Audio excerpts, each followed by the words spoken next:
5, 4, wrong fingers. Let's start that again.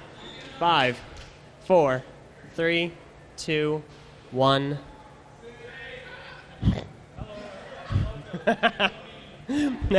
Nope, not yet. Hi, everyone. Welcome to another episode of the Eljay Johnsen Show. The show airs every single Saturday, except for today. Thank you.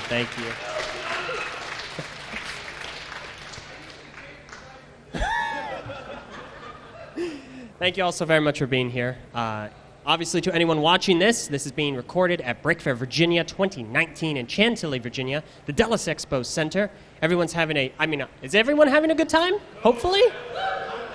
Okay. All right. Excellent. Perfect. Oh, my gosh. So, thank you all for watching. If this is the recorded version, I do apologize for not being able to live stream it, but let's be honest. For our first time doing something like this, things could have gone a lot worse.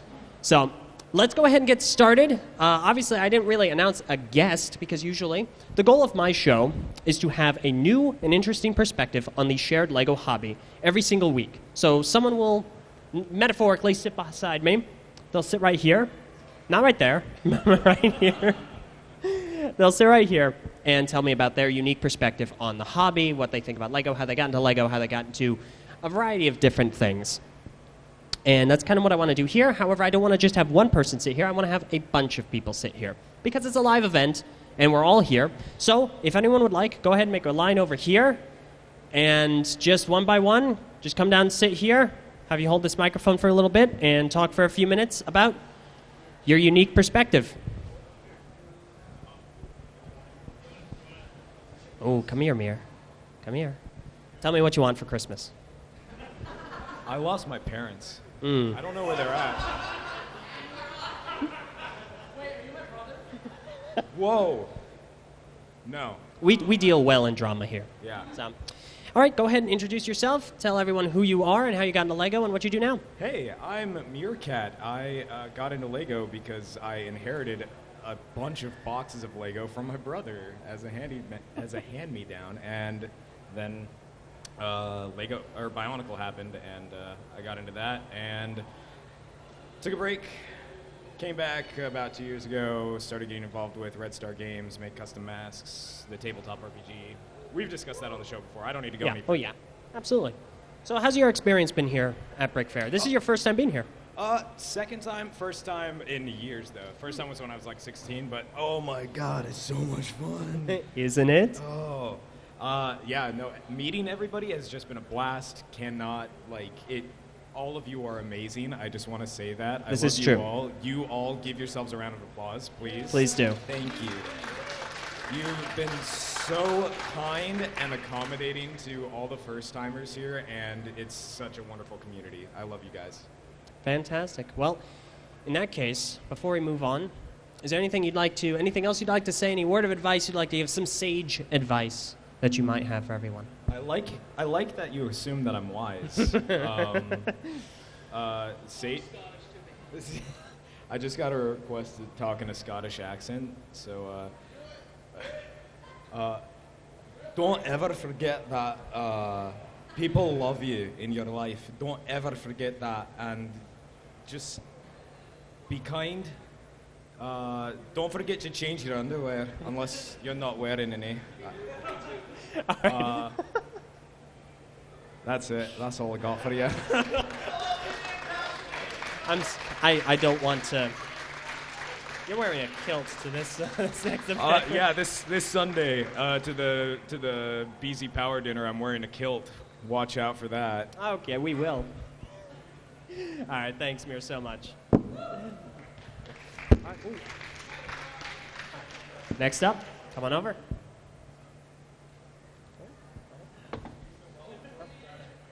There we go. I did not mean to do that. I'm sorry. That's I'm like what a bull everyone in a does. china shop here.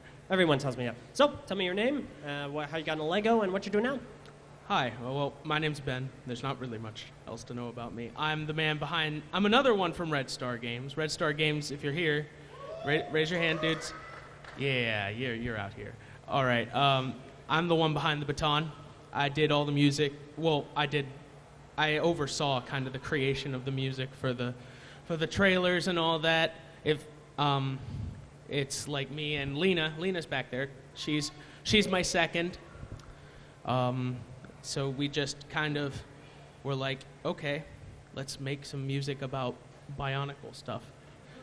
So. All right, so you got into Lego through Bionicle. Yes, very much so. Have you ever branched out into system themes? Yeah, I'm trying to get a little more into that. Any catch your eye right now? Anything that's out in the market? Well, I like getting a lot of people really hate getting like the really specialized, neat little pieces, but I love them. I just want to have like as many different types of like the fuselages and all that sort of stuff, just so I can say I have them. Like just kind of to add to my hypothetical box of the dead that I have. I mean, that makes sense, especially for someone like us, coming from a Bionicle background. Of course. Where Bionicle has a lot of specialized pieces. It's very, I don't want to say incompatible, because it is very compatible. Don't get me wrong.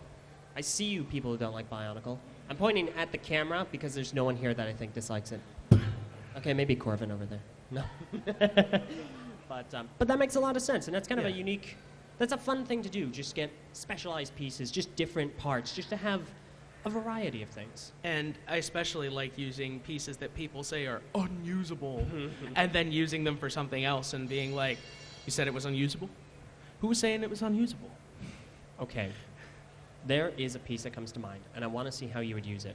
So there is a Lego Star Wars construction set, Darth Maul, and it comes with what looks to be some sort of a black toilet lid that hangs around his neck. Ooh. It has no connection points. Oh, so it's just like a necklace, kinda. It sits on two other pieces. I want to see how you would use that. Oh, okay. I'd have to actually get that set, because I do not own it.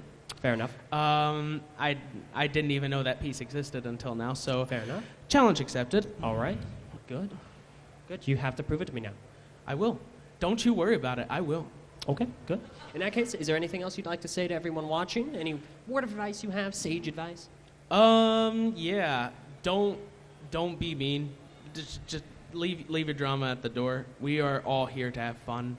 I am totally stoked to be here, and I know we've all had our ups and downs in life, and you don't know what other people are going through, so just be nice to everyone. And let's all enjoy Lego together. Just enjoy the shared hobby. Yep. That's one thing we all have in common. That's true. Well, I'm stoked to have you here. Thank you so much. Thank you for having me here. It's still kind of surreal meeting you. Well, thank you. I'm very happy that you're here. So, all right, let's get the next person up. All righty. Thank you for having me. Absolutely.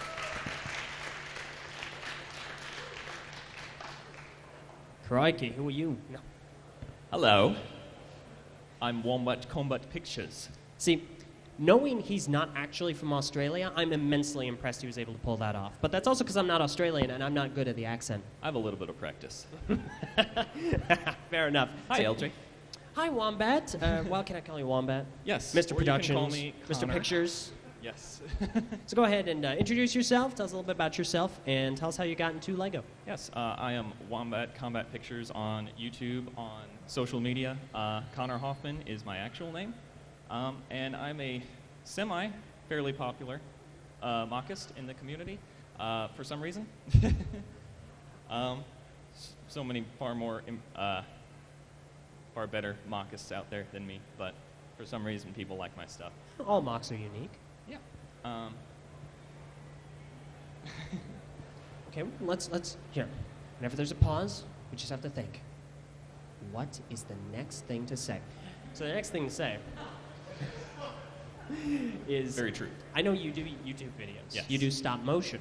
So tell me a little bit about that, because I actually don't. I think one time in my youth, because I'm very clearly very old. One time in my youth, I tried it once, got impatient, and stopped. But you do stop motion animation.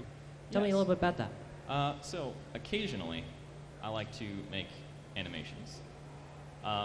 So I got started with stop motion a long time ago. I was a really big Star Wars fan, which I know you have some controversial opinions on some Star Wars things. Where's Ryan? There he is. So I used to be a big fan of like the classic Clone Wars all-out like terrible stop motion videos on YouTube, and I wanted to make my own of those. So I got really into making those. I spent years of my life working on a specific video that it's not very good anymore. But as soon as I got more into making stop motions, I also had a lot of Bionicle from my childhood. So I would occasionally dabble with a few stop motions with Bionicles.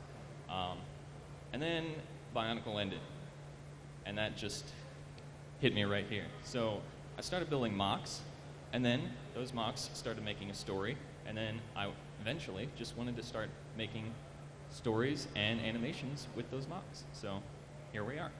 Fair enough. And you still do that. You still make new stories, new creations. Yes. That's wonderful. That's fantastic. Do you think you'd ever go back to making smaller scale, like system Star Wars animations? I have plans. Ooh. I have plans to make one unfinished project from my YouTube history, but nothing official has come out of it yet. It's still in the planning phase, and it's a big movie-length ordeal. That's fantastic. Yeah. So you got into Lego kind of through more of a licensed themed background through Yeah. Star Wars. Yeah, I believe my first Lego system sets were Star Wars sets. And then I did eventually get Bionicle sets for a birthday of mine, and it just spiraled down from there. I don't know if I'd say spiral down. I'd say spiral up. True. I think that's It fantastic. did spiral up, and I am now a much bigger Bionicle fan than I am a Star Wars fan. I can tell, because I recognize you for Bionicle and not Star Wars. Yes. So, that's wonderful. Most I people want to have you on a full episode of the show one of these years. I say years, but months. Year- I work in months, not years. Yes, So- LJ time. That's accurate. But that's fantastic. We're going to move on to the next guest, but do you have any words of advice, sage advice from your unique perspective you would like to share? Yeah, just do your best. Make a little bit of mocking advice. Just make it and post it. And if you're nervous about having skills as a mockist, don't worry about that, because we all start somewhere. And eventually, I'm still improving. Everyone is still improving. So there's no reason not to post it. Yep, no, that's absolutely right. Just keep get going. building, sharing, practicing. Just be involved. Be a Exactly. part of things. That's wonderful. Well, Thank you very much. Connor. I will talk to you again. Yes, I'll talk to you later. Oh no, my next guest. Oh no, the way he saunters up, sits down like he owns the place. Hey everybody, and welcome to the Ben Johnson Show. No, So thank I'm you. gonna be taking over from here. Just kidding. Do your thing, buddy. Well, my thing is to ask you who you are. I'm Marvin, but some people may know me as Ben from the TTV channel, TTV podcast. I'm a host on the podcast. I have my own show known as Ben's Mock Spotlight, where I go over mocks posted online, mostly through our own message boards. I want to see what the community is up to, what they're building, what awesome stuff I can get some inspiration from. And yeah, there's a lot of stuff that came from just liking Bionicle. I gotta say that. So I'll let you. Oh yeah, no, you're on the right track. Yeah. So I've obviously, he's been a guest on my show before, as was Isaac from earlier. So you got into Lego through Bionicle generally. Generally, yeah, that's a good way to put it. See, I got into Lego when I was maybe like 4 years old because my parents didn't know what Duplo was. So I started with the big boy stuff. And from there, I got a random Christmas present of Bionicle sets. And I met a kid named James who got me into the Bionicle lore. And from there, as I grew up, I met another kid named James who gave me his Bionicle sets. And from there, I decided, all right, I'm going to go right into it. I got into an online community, met some cool people, and from meeting those cool people, made a bunch of videos, started drawing, got into music production, and just all sorts of crazy projects I never thought I would ever really be able to work on. But it's been a ride. It's been very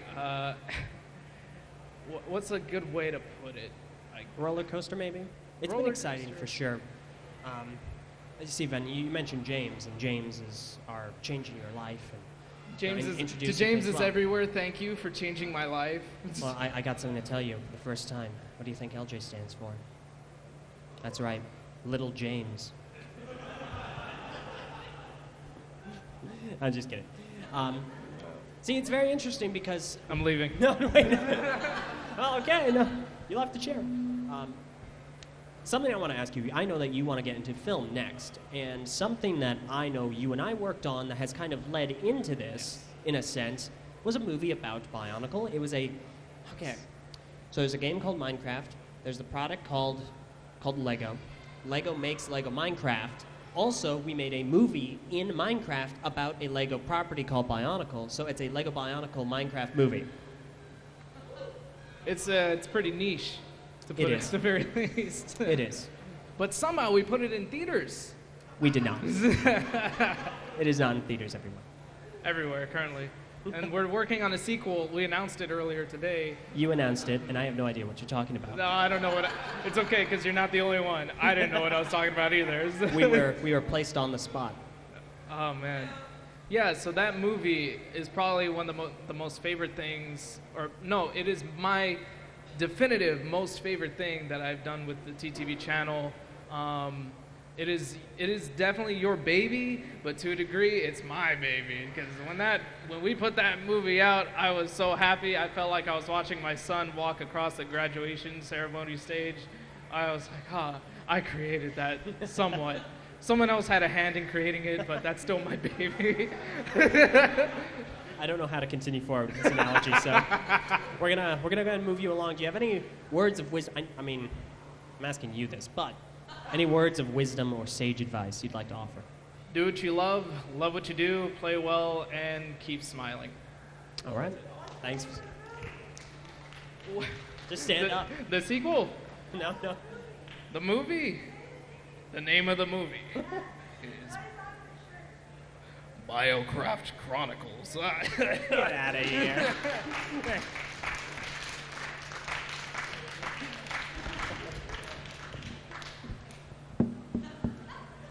Thank you, Ben. Come on up. There we go. Hello. Hi. How are you? Pretty good. Go ahead and introduce yourself. Yeah, I'm Nathan Stogard, but online, at least for my Lego stuff, I go by End Films more often. Oh, and you're in films. Yeah. I never put those two together. I've heard the name Yeah, so many times. I'm sorry I never made that animation of you fighting the skull mask that you That's from okay. New York that you sent. I'd fight a skull mask already. He's over there in line. He's trying to get his fourth appearance of the year here while he can. Yeah. So, how did you get into Lego? And what's your unique perspective on things? Well, it kind of been a bit off and on. Like when I grew up, I mainly just had some like Bob the Builder and City Duplo sets, and then I kind of got into a bit with Knights Kingdom 2, but I didn't really do much. And then with Mars Mission and Star Wars around like 2008, that's kind of what kicked off the interest in Lego that didn't stop. But my main hobby with Lego has been mainly doing stop motion animations. I've been doing them since like 2011 or so, and I was mainly nowadays though I just do like I enter occasional contests on Bricks in Motion, which is a forum that's been around since 2008 for just kind of a Lego stop motion community.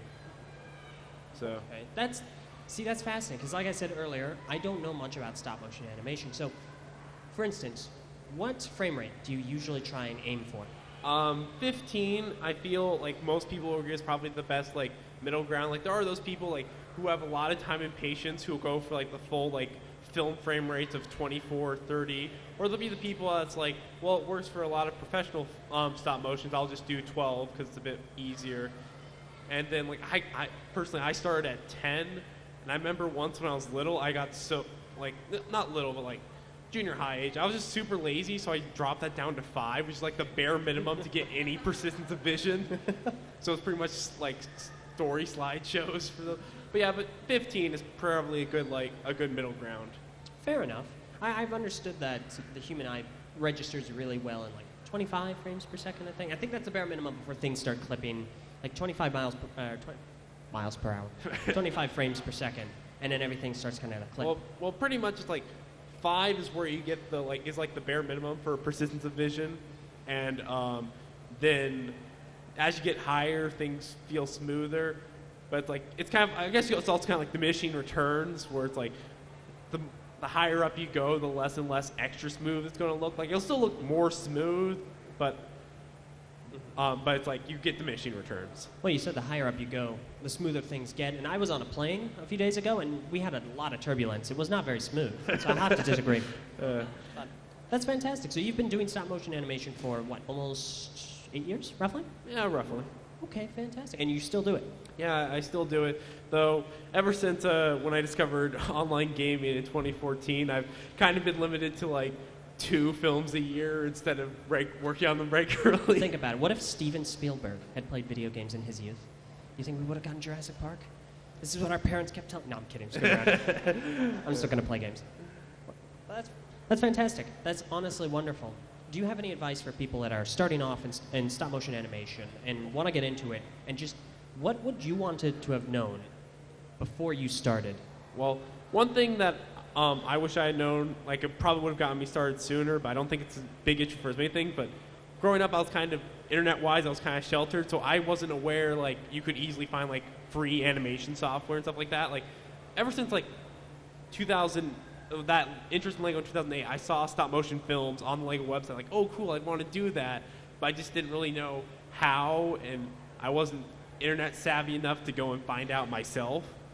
But I feel like the biggest thing for just the general person is just find a community, for any Lego hobby, just find a friendly online community that's willing to give help or friendly criticism or just kind of help you improve and figure things out. Mm-hmm. Constructive critique. Yeah, constructive critique. Plus just a friendly environment of people who all kind of enjoy watching each other's films and stuff.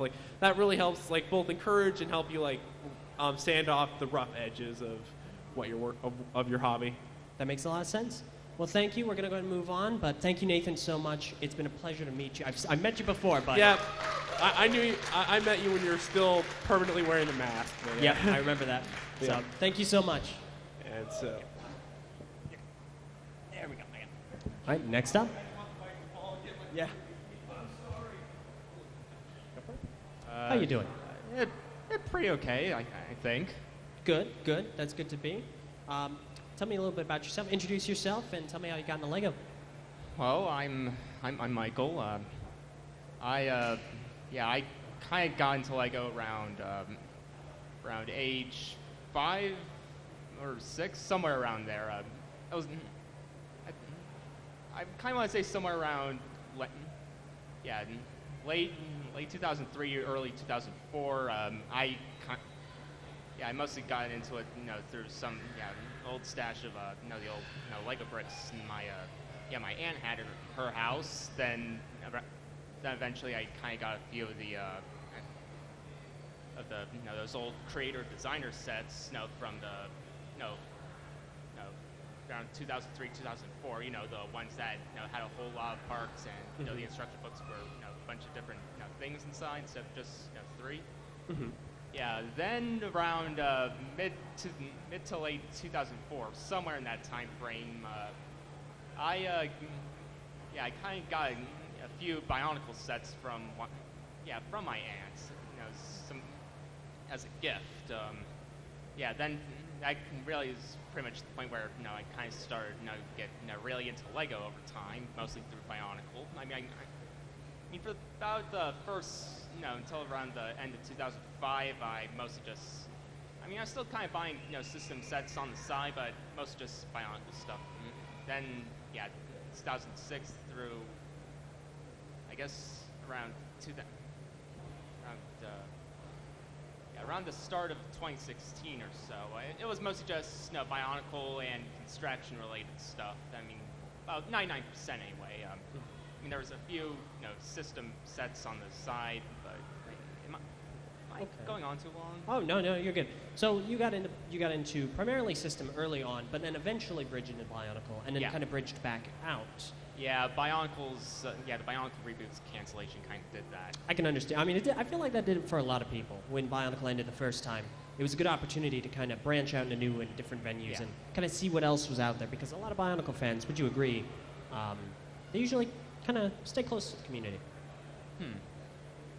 I mean, I sort of kind of drifted away from Bionicle, after, after a while. I mean, I still appreciate what it did for, Lego as a company and all, it helped to get through, kind of, bad, period for it financially, Even though, admittedly, kind of has a lot of the same issues that, a lot of other Legos themes at the time, kind of had, large, super specialized pieces, stuff like that. Yeah, and Bionicle, obviously, its very nature is large and specialized, but I think in a lot of ways some might agree that it's a pro as well as a con in some ways, shapes, and forms. But what do you like to do in the community right now? I mostly just, browse, check on sites and, both news sites to, see what, what's being check discussed on, and what's, new stuff that's coming out, updates, and also, also on the side, maybe go look at, photo galleries of, stuff other people made that I'll most likely never, ever really be able to be, get onto that, same level.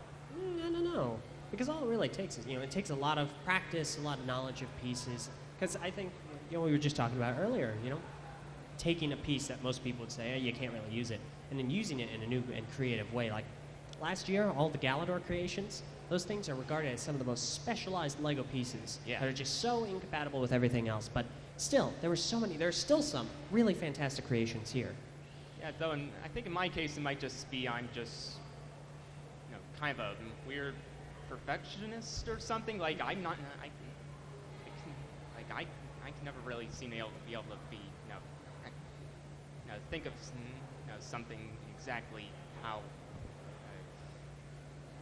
You get what I'm saying, right? Kind of gotta think it out first and gotta kind of plan it out in a sense. Like I know exactly what the sort of thing I want to try building, but I'm either not skilled enough, don't have the right parts. All right, so you know the concept. You're just not sure the execution. Yeah, and whenever I am able to try executing it, it usually ends up being less than stellar, I guess. Well, my advice to you would be, keep going, keep it up. Just keep constantly building, and eventually you'll be able to. This is not a good example because this is a very predetermined shape, but you know what I'm getting at. I think it's possible to do that. I mean, I figure it is. It absolutely is. Entirely. What about you? What's your unique perspective you'd like to share with everyone here? Define unique. I can't. It's too unique. It's too unique of a definition. It's a shame.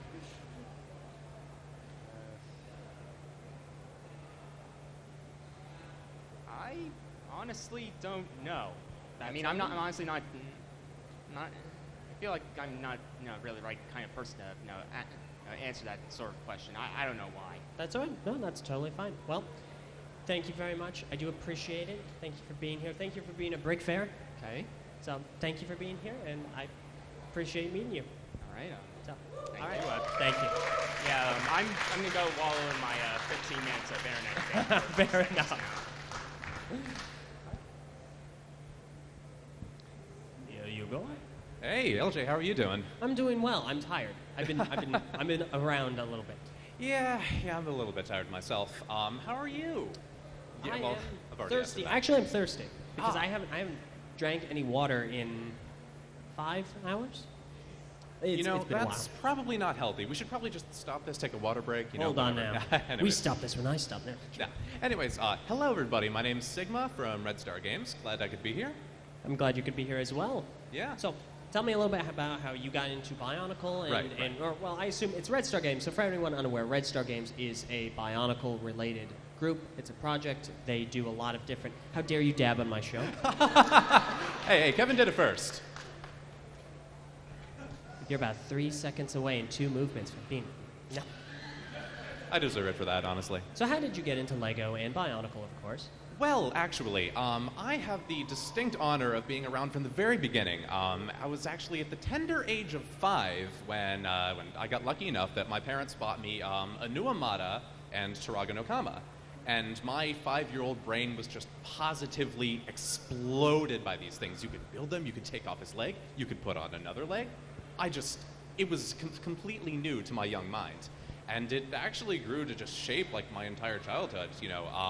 It gave me this real love for writing and world building and stories. And I'm actually trying to be an author right now. I'm not very good, but I want to be one. When 2010 came and the line got canceled, I was devastated. You know, it had been there for some tough times. It was something that, you know, I'd really invested a lot of energy in. So I kind of left the fandom for a while. But come about a year ago, it was actually one of your videos on the TTV channel that made me think, you know, hey, maybe I should revisit this old interest of mine. And actually, so I Googled Bionicle. I went around, I found the TTV channel, I found Bionicle Mask posting, I found Red Star Games. Before you knew it, I was in the RSG server and I was making friends, and now it's my online home. That's wonderful. So what do you do now for RSG? Right. I'm actually on the lore team. We have a group of people whose job it is to untangle the massive knot that is Greg Farshti's lore for this franchise. How dare you disgrace Greg Farshti on my show? I'm terribly sorry, Greg. Will you ever forgive me? I don't know. I don't know if he will, but I won't. No, I'm kidding. I will. Yeah. We do such exhilarating things, ranging from do doors exist, but overall, we concluded they are rare. Do doors exist? There's one over there. I'm sure there are a few. You walked through one. In the Bionicle universe. Oh, you don't think this is the Bionicle universe? You're right. I'm just going to slap on my Kanohi Kakama, zoom over to somewhere else where I do not have to answer these questions. You weren't here in 2016. I wore the mask the entire time. Going to the bathroom was a hassle. Yeah. But what I like about my position there is that there's so many holes in the universe that just were never explored by the story, and we get to slap some fun stuff in there. Both for our own benefit, for the benefit of the fans, and also as settings for people to run around in our tabletop RPG, the Dora Nainui. Fair enough. That makes a lot of sense. Yeah. So were you at the Bionicle Trivia Challenge earlier? I planned to be there, but I had some commitments, and I actually got there at the very end, so I got to see that I would not have made it to the final 3. And that's about all the time he has. So don't shake my hand. You weren't there for my games. No, I'm kidding. No, but go ahead and share your unique perspective on things, on the community as a whole, and how you feel about it. Okay. Actually, I have 2 things. 1, Reginald, if you're watching this, I hope you're happy. 2, yeah, I know. 2, my actual advice. I want to say, guys, do what you love. If something really speaks to your heart and it's something that you just want to create, go ahead and do it. Just I'm kind of failing myself for words here, which is really doing me good as an author. But yeah, just follow your dreams, I guess. All right, fair enough. My dream is to make a nuclear bomb. Thanks. There we go. All right, thank you. All right, next. No.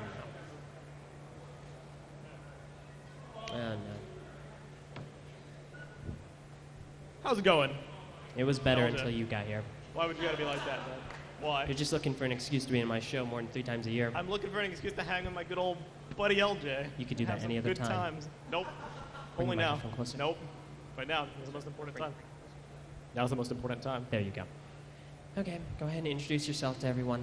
Hello, everybody. I'm Tyler Anderson, aka Meso, who runs the TTV podcast over on the TTV channel, a LEGO entertainment channel primarily about Bionicle. But we do other things as well.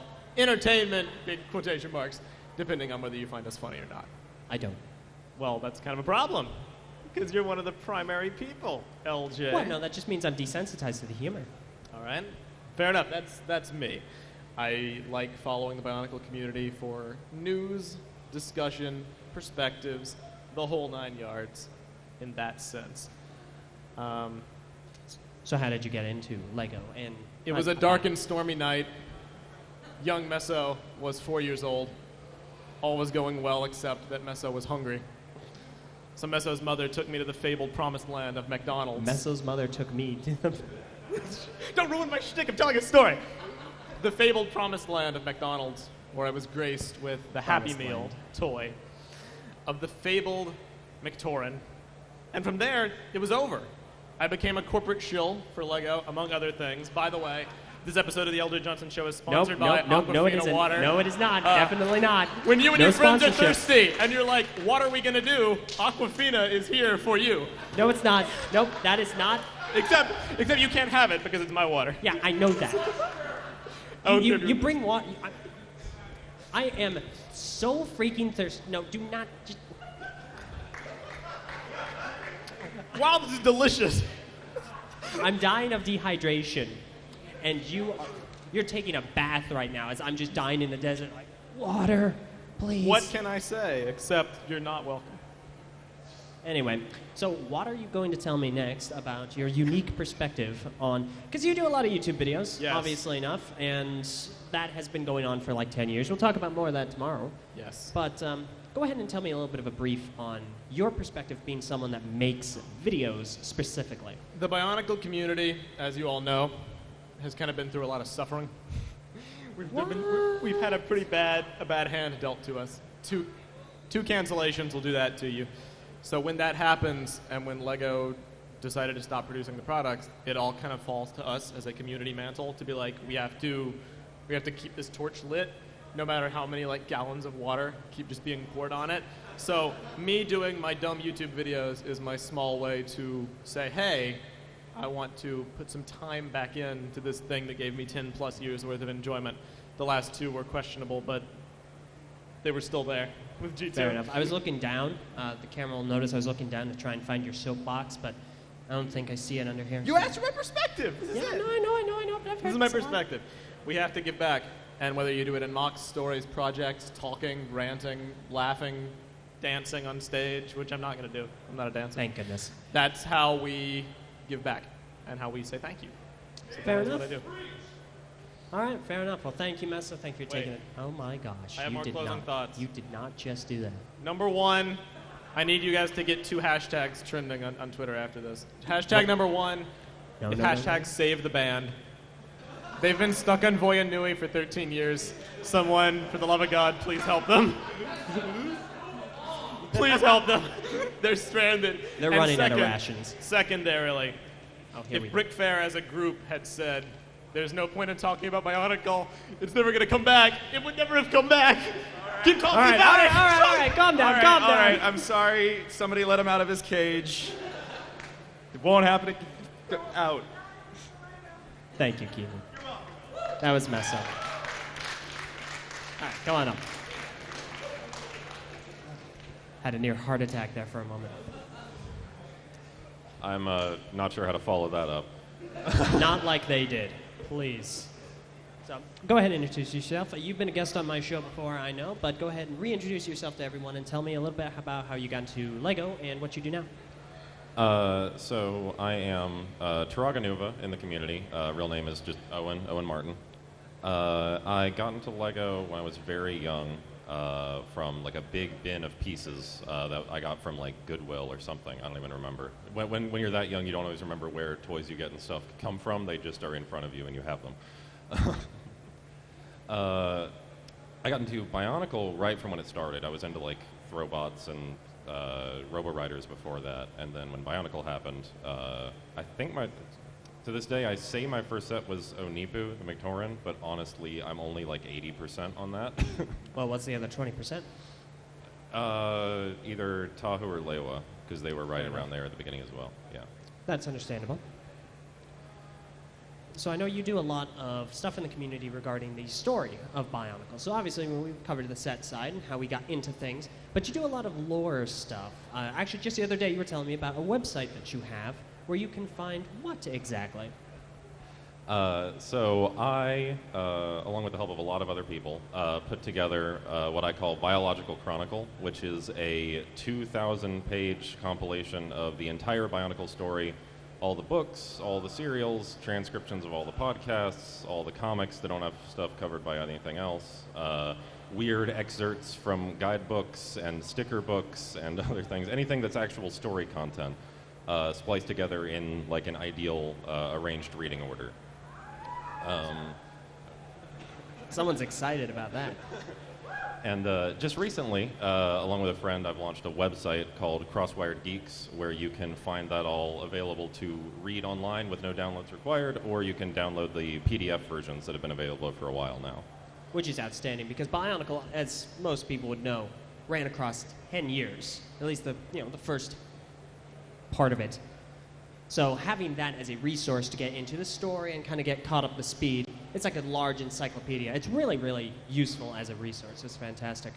So what started your path to making a resource like that? What inspired you to give back to the community in that way? So it's something that had been concepts similar to it had been bouncing around in my head for a number of years, basically. I think what first sparked even the idea of it in my head was, I wish I could remember who did it, but somebody on BZ Power physically bound together like all of the comics into one big like compendium. Yeah, there he is. That guy specifically is right over there. Gotcha. Okay. Nice.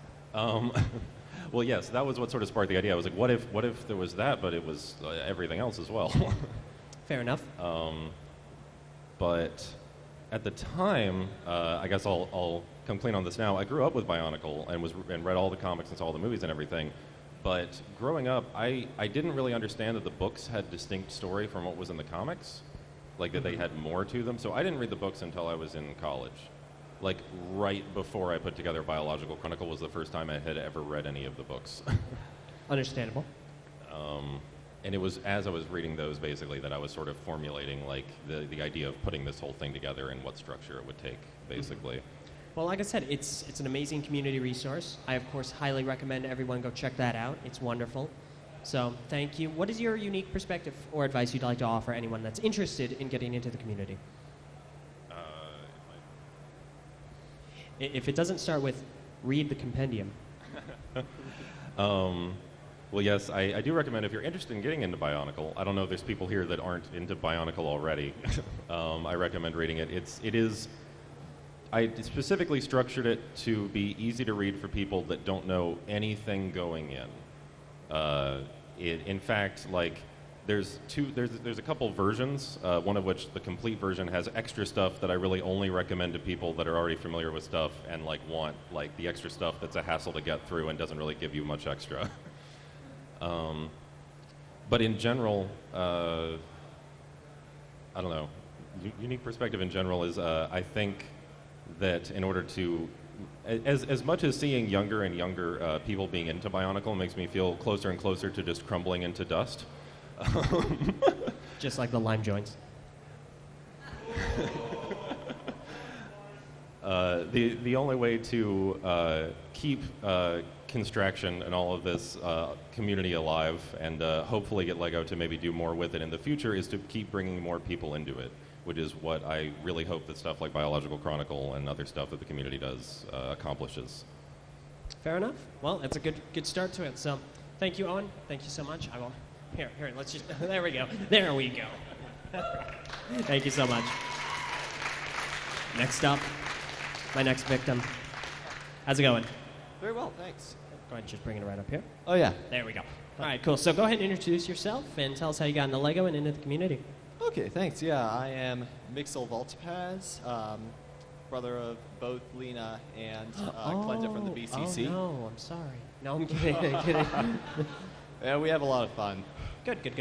So yeah, I first got introduced to Bionicle around 2005, 06 or something. We just picked up a Power Rock Call set from a thrift store because it looked cool, and I've been there. I realized, oh wait, it actually functions. And which was your first Power Rock Call? Power Rock Call. Ooh, mine was Galih Call, so it's very close. Oh, awesome! Thanks. Continue. Oh yeah. So my brother ended up picking this up and getting some Inika sets, and from there on, I was like, oh man, no, it's stealing Transformers Thunder, and I'm like, yeah, they look like pretty cool robots. And by that point, I was like, they're biomechanical, darn it. But yeah, we did end up turning to there was a huge fan thing, and when Bionicle got canceled, I got the reaction that most I suspect many a person got, and was not thrilled with the succeeding story. In retrospect, I think it was a little too harsh on Hero Factory, but I was just, they flipped the narrative on it. I wasn't harsh enough, I don't think. I'm looking at Meso for anyone who can't see him. Yeah, I ended up, and then G2 came and went. I think that has actually been one of the biggest things that have impacted me as a fan, because despite the fact that I at first didn't really like G2, then it was what pulled me back. Throughout Hero Factory, I'd been kind of like, oh yeah, Bionicle was cool, that's part of my childhood, but once G2 came along, then I feel like it really rejuvenated my interest in the franchise. It may have, or in the fandom, and it may have also rejuvenated a lot of people's interest. It was actually what started, I believe, Lena's interest in Bionicle. And Fair enough. yeah, and that got me involved in different projects, from things that Lena was doing, wanted me to help out with. We Are Number One Bits Bionicle is probably the biggest thing that most people would recognize. And then I ended up getting into RSG. Okay, what do you do in RSG? I am a video editor. I have not been doing much for quite a while, though I'm hoping to get back into it. Though, yeah, I've been doing some video stuff. Both inside and outside of the Bionicle fandom. And so am hoping to use that as a way to sort of give back to Bionicle, which it's truly massive world building and everything. Just have me coming back to it and being able to say, yeah, I like this. Fair enough. No, that makes a lot of sense. So in that case, what would be your unique perspective that you would offer to the community as far as advice, or what would you like to have known when you were getting into things? I would say enjoy things for what they are. Because with Hero Factory, and especially with some of my earlier issues with G2, then they were all comparing them to G1. G1 itself, of course, being a 10-year program, but even then I kind of compared. Though, realistically, when I look back at some of the Hero Factory stuff, it's pretty good. It's pretty decent, and same thing. And there's a lot in G2 that's enjoyable. So that would be my main advice. Is there's no need to just judge based on first impressions and to judge by comparing something to something else. And I think that goes for a lot of things, that comparisons really can be odious. Okay, so just enjoy things for what they are. Fair enough. No, I can get behind that. Well, thank you so much, man. I appreciate you being here. You're welcome. Thank you. Next up. Oh, no. Spoiler alert, it's someone else from RSG. Yeah, Eljay, I know. You're probably going to get sick and tired of hearing this, but I am from RSG. I am Jack Fan 1. I am a relatively unknown in the Bionicle community. Fair enough. Well, there's no shame in that. No problem there. Hi, Meso. Ignore him. Move along. Go ahead and tell us a little bit about how you got into Lego and Bionicle. I think I was born into a bucket of Legos, to be honest. It's been a thing that I've been interested in since I was young, before I could remember anything.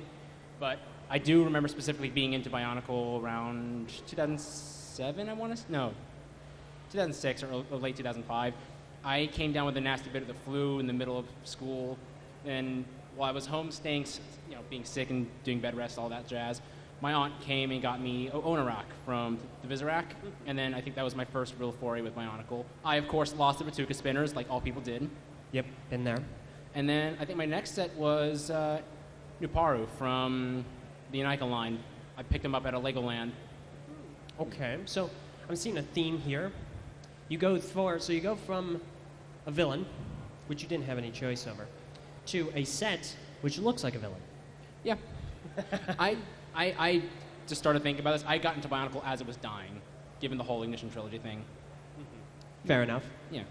So what do you do in the community right now? What do you do? What is the activity that you are involved with? I'm kind of a polymath. as far as things in the Bionicle community go. I'm not super active there. I know it broke Keeney's heart when I left the public server, or not the public server, the TTV Patreon server. But as a part of RSG, I kind of do a lot of odd jobs. I help out with 3D printing production, weapon design, story stuff, audio stuff. I do a bit of everything, really. Okay, so you've got your hands in all kinds of different dips. Mm-hmm. Fair enough. I mean, that's a good thing. So you got a lot of skill sets. Yeah. How do you feel about those skill sets moving forward? Are these things you've learned through the Bionicle community? You know what?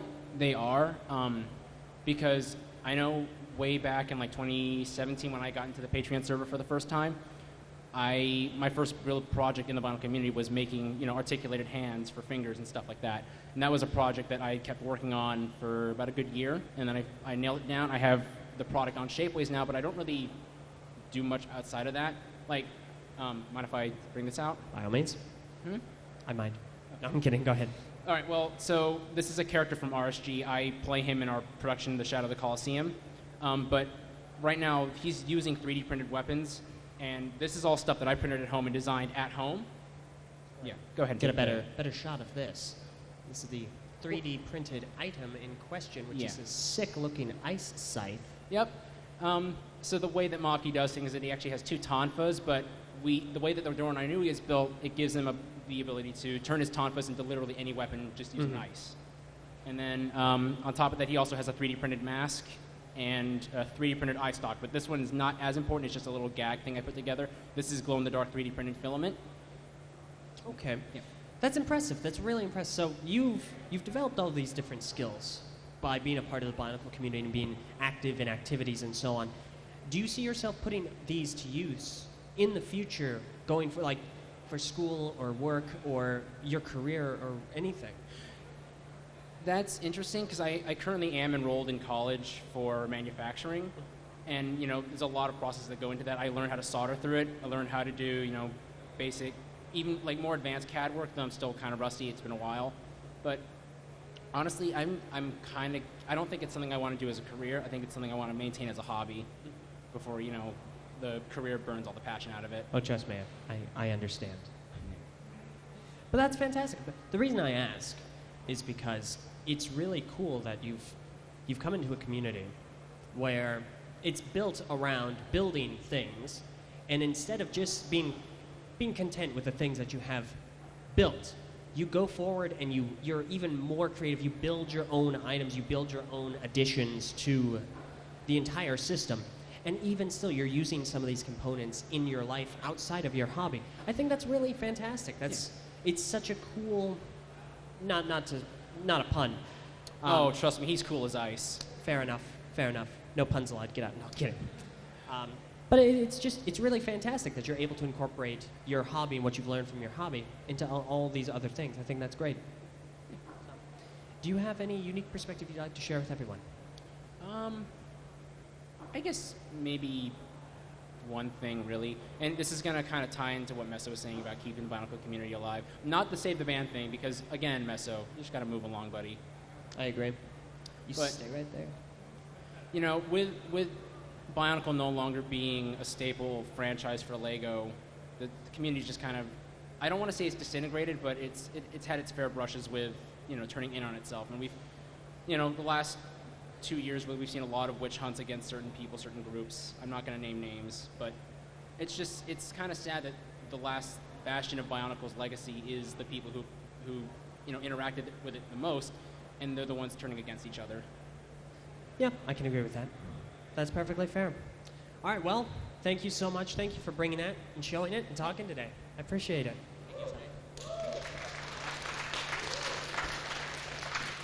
Next person that dabs is going to have their arms ripped off. No. So, I know you. You know me. I know you as well.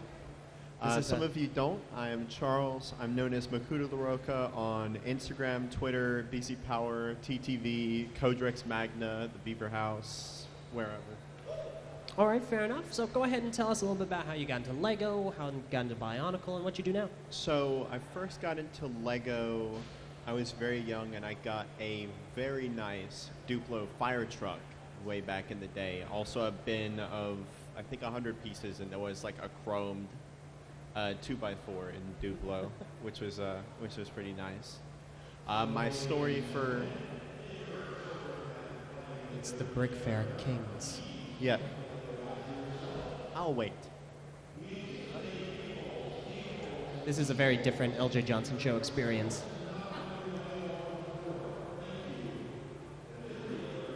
This would be the part where I go to a commercial break. All right, so my story for getting into Bionicle plays out almost the same as Meso's, except I don't think that the night was dark or stormy. I did get 2 McTaurin throughout 2001, and then in 2002 was when it sort of went on a downward spiral, I guess. But yeah, I've been a fan since then, through both themes and both cancellations, through all highs and lows. Excellent. So what would be your takeaway from all of these highs and lows, as it were, and from the cancellations? What's the thing that sticks out to you that you'd want to tell someone going into that, expecting that? So the cancellations, like the lows, don't matter. You know, the fact that Bionicle's canceled is just like, okay, that doesn't mean that you can't build Bionicle figures, you can't, write stories, you can't draw comics, you can't, there's no more, it doesn't mean that you can't do anything else, you can still have fun with the theme and enjoy it for what it is. And then when, Lego comes out with Hero Factory, it's just like, okay, more pieces for my Bionicles, thank you. Yep. I can agree with that. I remember way back when, heck, even so far as 2009. So back in 2009, it was announced that the Bionicle story was leaving its location of 8 years. And we were going to a completely new planet. And I remember there was a subsection of people who refused to use any pieces associated with the 2009 story, and then further refused to use any of the Hero Factory pieces in any Bionicle constructions. Your loss. Yep, no, I think that's perfectly fair. What do you do in the community right now? What is your big thing? What's got your interest? I mean, it's a vibrant community. Everybody sort of does something that they enjoy that really furthers the theme. And I think, as long as everybody's, just having fun, doing what makes them happy, what keeps the theme alive, it's just fine, Yeah, I think that's fair. So, in that case, go ahead and give us your unique perspective. What do you want to see from the community next? What's the next big thing? Just like have fun, it's playing with Legos. It can't not be fun, Like I know there's been like apparently drama or something between like different people, but it's just like I have no involvement in that, because I don't have the time for it and I don't feel like it, No, now we have beef. Yeah. I have to involve you in it now because we gotta fight now. I can knock you out, buddy. As much as I would like to take a nap, I'm going to have to pass, but thank you for the offer. But, well, fantastic. Thank you so much, man. It's always a pleasure. Yes, sir. Thank you very much. Come on up. My next victim. This is how I actually continue to live. I'm actually 143 years old, and I just suck the life force in increments from people on my show. Okay, someone knows. All right, so introduce yourself. Tell us a little bit about how you got into Lego and Bionicle, because I know you. I'm familiar with you, so go for it. Well, I'm Zachary Higgenson. I also go by Starbreaker or Broken Star, depending on what medium I'm on. I got into Lego pretty much from the get-go. I had Duplo when I was younger, and I think I got my first Bionicle set when I was about 5 years old, and from there it just captivated me. I kept on trucking even through every year up until even now. I'm still really into it. Fantastic. So what's something that really gripped you about it in comparison to other themes, even other story themes like Exo-Force, Nice Kingdom? What's something that brought you to it and has kept you to it? I think it was how easy it was to put the parts together and make something completely new from something that was already in a set or canister or whatever else, and how you could just mix up the pieces between the other ones so easy and make your own thing out of it. It was so awesome. And then I found out the story, and the story was absolutely wonderful. I read every book that I could get my hands on and read all the comics and the, monthly Lego Club magazines that I got. It was I love the story. I love the sets. That's fantastic. So what's brought you to the community? Because I know I want to say you're recent. You're new to the community. I'm fairly recent. I think I got into the community about 3 years ago. I didn't have much internet access growing up. A lot of it was just moving around so much. I came from the other Washington, fairly next door to you. No, it's right next to Idaho, leeching off of us. No, I mean, you got all the potatoes, we got all the apples. Give me the apples. I don't have any mangosteen right now, and I need something to eat, so come on. Soon. I got into the community about 3 years ago. It was actually through one of your videos. And it was, I'm sorry. It was post announcement for the cancellation of Bionicle G2, and it was on your video for what were the instructions for the Journey to One Makuta, which I believe we have people from the design team on that over in the audience over there. I don't know. Yeah, one of them's slinking down further to his chair. So how you doing, guys? Great work, by the way. And that was how they discovered TTV and the fact that there was an online community for all things Bionicle. It was a mind-blowing revelation, which it shouldn't have been in retrospect, to think that, oh my God, I'm not the only one. Because I just never grew up around anyone that was into it. But yeah, that was roughly how I got into the community. I got talking to some people, and eventually got talking with you, and that led to talking with Meso, and that led to a whole bunch of shenanigans that I won't get into, but that was fun times. Yep.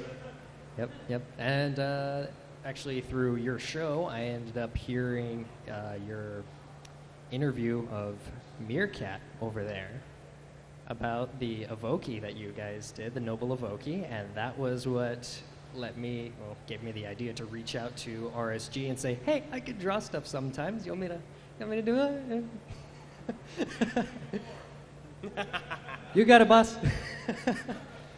Anyway, that's where I am now. I'm a very I'm one of the very lower tier members, but I occasionally draw stuff. No, we don't have tiers.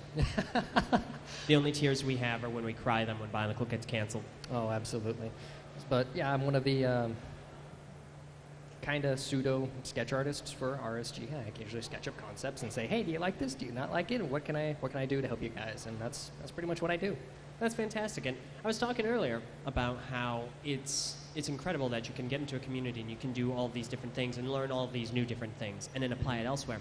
With you, it's fascinating. Look how much has changed in only such a short time just joining the community. In three years ago, would you have sat there going, in 3 years, I'm going to be sitting at a convention in Virginia talking about Bionicle and how much has changed so rapidly in just such a short amount of time? Yeah, I wouldn't have believed myself if I had gone into a time machine and told myself. See, exactly. So, in that instance, go ahead and share with everyone what's some sage advice you would offer. What is some wisdom in the 3 years you've been here that you've been able to learn things about? What would you offer to everyone? From my life experience, there's going to be a lot of times where you're going through life and there's going to be a lot of people telling you that what you're passionate about and what you like doing isn't something you should do, or it's a waste of time. Passionate about bombs. So, with that in mind, only reason I'm here now is because regardless of being told not to pursue my passions, I went with it anyway, and now I'm surrounded by some of the most awesome people I know in one of the coolest, if not the coolest convention in the entire world, speaking and hanging out with, again, awesome people, buddies, friends, borderline celebrities in the Lego and Bionicle community. It's fantastic. They're over there. So just, if you got something that you're passionate about and you like doing, stick with it. Don't ever give it up. Just keep on going and see it through. Like my bomb passion. No, I'm kidding. Well, that's fantastic. Thanks so much for being here. It's a pleasure, man. One more thing. I have brought you, you said you were thirsty, so I brought you some non-brand... careful. I brought you some non-brand affiliate crystal clear water. Thank you so much, Not Zach. sponsored by anyone. Thank you. Thank you so much, Zach. Take care, man. Just want you all to know, he is currently my favorite that has been here. because he listened to Meso's and did everything opposite of what Meso did, and it's perfect. Say what?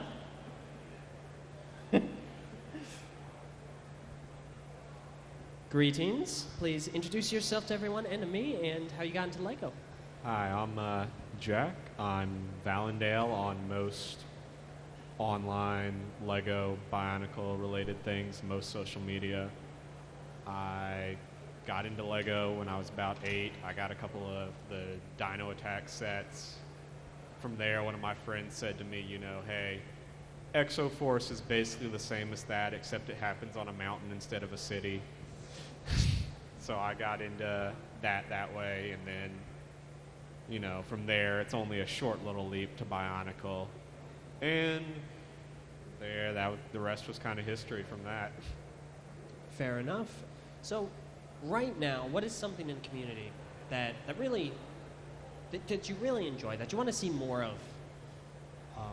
That I want to see more of, I guess just what I really enjoy is the fact that the community is still here after all these years.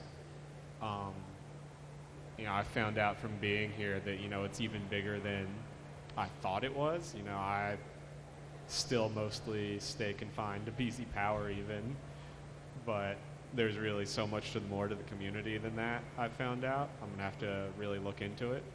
Oh yeah, no, it's a huge community. Yeah. It's the difference right now is it's just in a lot of different places. Yeah. But it is still massive. Although you mentioned BZ Power and still sticking around BCP. Yeah. And I'm not sure if I've ever talked about it publicly, but ever since joining in September of 2005, I have not removed the BZ Power tab on my browser since. It's always the first website that I load up on my browser. Same here, man. Because, it's so influential. When did you join BZ Power? October of 2008. Oh. I was kind of shy at first. I'm not the most sociable person, but once I started coming to Brick Fairs and meeting some other BZ Power members in person, that really also made me want to talk to them online as well. Mm-hmm. Look, you say you're not a sociable person, but now look where you are. Yeah. It seems pretty great. Yeah, I resisted the urge to hop out of line. Well, I'm glad you did. I'm glad you're able to sit here and chat with me for a bit. I do appreciate it. Thank you. So, what is something that... Let me rephrase. So you mentioned some story themes earlier, Exo-Force, Dino Attack, and obviously Bionicle. So story themes, that's the theme of interest for you. What is something story-related that you think you would like to see, that even if it isn't Bionicle? Just something story-related? Yeah, kind of like another story theme. What's something that you're just waiting to ignite that spark again? Something I really liked about Bionicle that I feel like a lot of other story themes have lacked is maybe Bionicle, you really had a wide open world. Anything you created could easily drop into it, and I feel like that's kind of been lacking from maybe later story themes like Hero Factory or Ninjago. I can see that. I definitely understand, and that's why I know a lot of people give Greg a lot of grief for the large number of years, like 45,000 years ago. But one of the reasons he mentioned doing that is because it allows for a lot of creativity. It allows you to put a lot of what you create in the world. And so if you want it to seem like a part of the ongoing story, you can have that interaction and you can have that almost cooperative aspect to it and just be a part of that. Yeah, that's really what kind of kept me into Bionicle as a kid and not moving on to something else, and really made me stick with it as long as I have. I understand that entirely. Yeah, no, it's fantastic. So what would be some advice you would give to everyone and some sage wisdom? I guess just understand that there's such a rich community out there. There's a lot of history behind it, and study the history maybe, but keep making it every day, which is what I think they're all doing. That's some wonderful advice. Well, thank you so much for being here. I'm glad you could be here.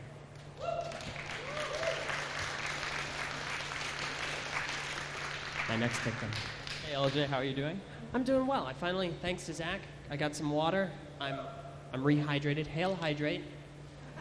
go ahead and introduce yourself and how you got into Lego and I'm assuming Bionicle. You have a BZ Power t-shirt. Yeah, BZ Power all the way.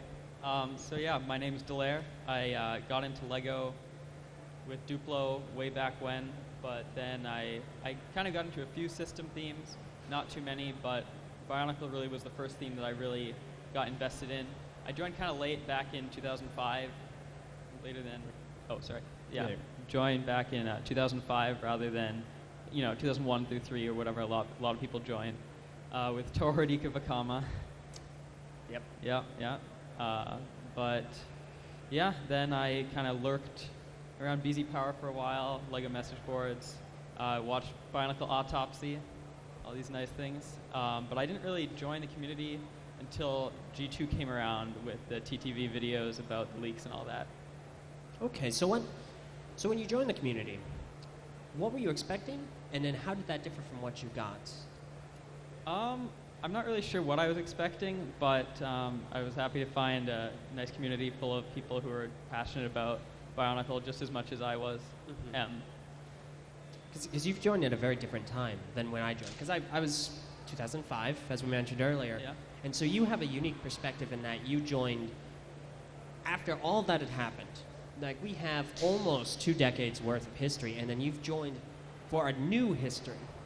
So what's something that, since you've joined, has really stuck out to you? I guess, one, how welcoming the community is, and just how large it is, too. Because this is the first Brick Fair I've brought mocks to, and I wasn't expecting it to be so big, for sure.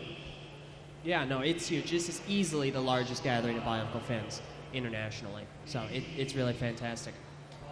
So what would something you would like to see be next? What is the next big thing that would really catch your fancy? What's like an Ninjago or an Exo-Force? Hashtag 14B 2020. Okay, nope, that's it. Bye-bye. No. Really? So you're looking, no, you're good. So you're talking about Christian Faber, one of the people that worked on Bionicle originally. It has been teasing something by the hashtag 14B 2020. What do you think that could be? I have no idea. Fair enough. Are you interested in his other project, Rebel Nature? Yeah, I'm interested. I haven't really looked too much into it. I'm not really sure how much there is out there about it, but I've certainly am interested in it, yeah. Okay, fantastic. Well, that's great. So what would be your unique perspective that you would like to share with everyone, or any advice? Well, if you want to do well in Eljay's trivia contests, read as much as you can on Biosector 01. He's right. Yeah. That's entirely true. That's where I get most of the trivia. Yeah. Thank you for hosting that, by the way. Oh, well, I Fantastic. co-hosted it. It would not have been possible without the fantastic Pablo right over there.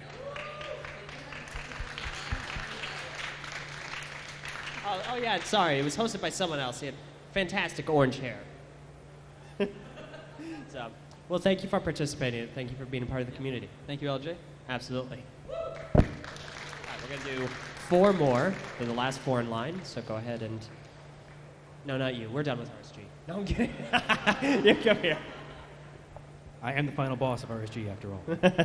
Yeah, that's true. That's true. You're literally the final boss. So I have one more in the wings. We'll get to him later, though. Okay, so before the final boss.